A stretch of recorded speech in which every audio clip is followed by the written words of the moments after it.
네, 세계 증시 소식을 빠르게 새벽 배송해드리는 글로벌 증시 시간입니다. LS증권 염승환 이사와 함께합니다. 안녕하십니까? 네, 안녕하세요. 네. 자, 전날의 인플레 지표 둔화의 영향으로 상승했던 미국 뉴욕 증시가 일제히 하락을 했습니다. 일단 간밤의 시장 상황 전반적으로 어떻게 보셨습니까? 네, 오늘 이제 3대 지수가 모두 다 좀 약세 마감하면서 상당히 좀 부진했는데요.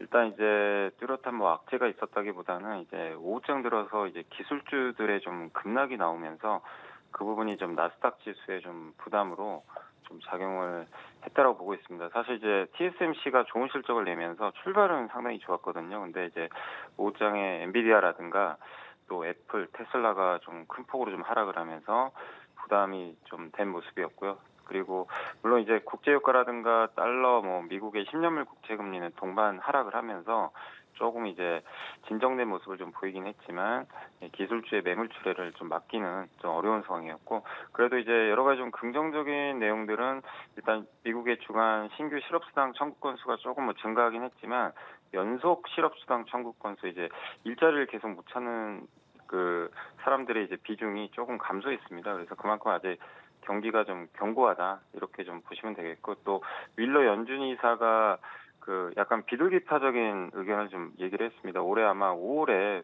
지금 시장에서는 6월 달에 미국이 올해 첫 금리 인하할 거로 좀 전망을 하고 있는데 아마 5월경부터 하게 되지 않을까라는 그런 좀 발언이 좀 나오면서 시장이 좀 긍정적으로 좀 반응을 했었지만, 그러나 어쨌든 이제 워낙 시총이 큰 이 빅테크가 좀 빠지는 게 오늘 증시에는 부담이었다라고 말씀을 드리겠습니다. 예, 종목별로 보면 특히 전날 급등했던 테슬라가 오늘은 급락을 했고 엔비디아와 애플도 급락했는데 이렇게 전반적으로 시장을 이끌던 종목들에서 하락이 두드러진 이유가 뭘까요?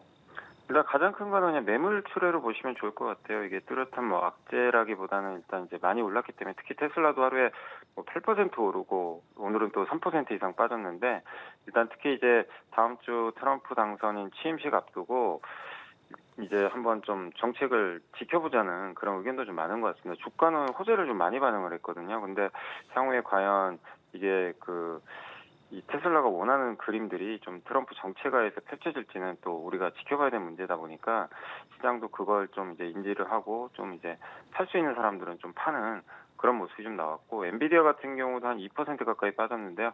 중국 정부가 미국의 반도체 기업에 대한 반덤핑 의혹을 좀 조사한다는 소식이 조금 부정적으로 작용했습니다. 근데 오늘 가장 안 좋았던 건 이제 애플인데, 애플 주가가 마이너스 4%나 빠졌던 거는 이제 중국에서 아이폰 판매가 부진하다는 보도가 좀 나왔습니다.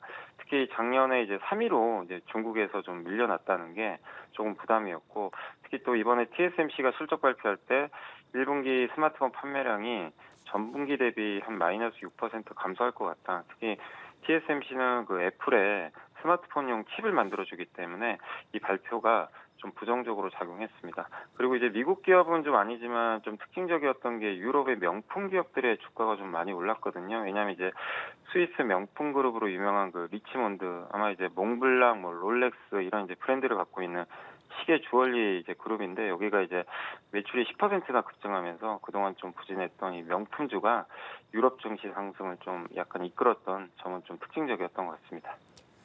네, 소매 판매와 물가지표 등의 영향을 받아서 롤러코스터 장세가 이어지고 있습니다. 앞으로 시장에 영향을 줄 수 있는 지표들은 무엇이 있고 또 시장이 어떻게 반응할지도 한번 전망 부탁드리겠습니다. 네, 오늘은 이제 중국의 4분기 GDP 발표가 있고요. 이제 다음 주부터 이제 본격적으로 좀 미국이나 한국 같은 경우도 실적 시즌에 이제 돌입을 이제 할 예정이고요. 그리고 다음 주 일단 이제 지표로는 그 가장 좀 중요한 것 중에 하나가 이제 미국 그 다음 주 금요일 날 발표될 1월 미시간대 이제 소비자 심리 지수인데, 여기서 이제 사람들한테 이제 설문조사를 해가지고 앞으로 물가 어떻게 될 것 같냐, 이제 흔히 기대 인플레이션이라는 이제 지표를 발표하거든요. 이게 사실 좀 최근에 높게 나와가지고 조금 시장이 부정적이었는데, 이 지표가 조금 꺾여준다면 상당히 좀 시장인 안정적으로 작용할 수 있고, 이게 또 높게 나와버리면요 사람들이 이제 물가에 대해서 계속 이제 신경을 쓴다는 거니까 시장이 좀 부정적일 수 있다라고 좀 보시면 좋을 것 같습니다. 그래서 다음 주 지표로는 이제 미국에선 그런 그 소비자 심리지수 좀 보시면 좋을 것 같고, 그리고 통화 정책으로는 다음 주 목요일 날 일본 BOJ가 이제 금리 결정을 하는데, 아마 금리를 또 인상을 하게 된다면 이게 그 달러 약세, 엔화 강세로 갈 수 있어서 약간의 또 시장의 변동성을 촉발할 수 있어서 다음 주에 그런 이슈들은 한번 확인하시면 좋을 것 같습니다. 네, 알겠습니다. 지금까지 LS증권 염승환 이사와 함께 글로벌 증시 상황 알아봤습니다. 오늘 말씀 고맙습니다. 고맙습니다. 네, 감사합니다.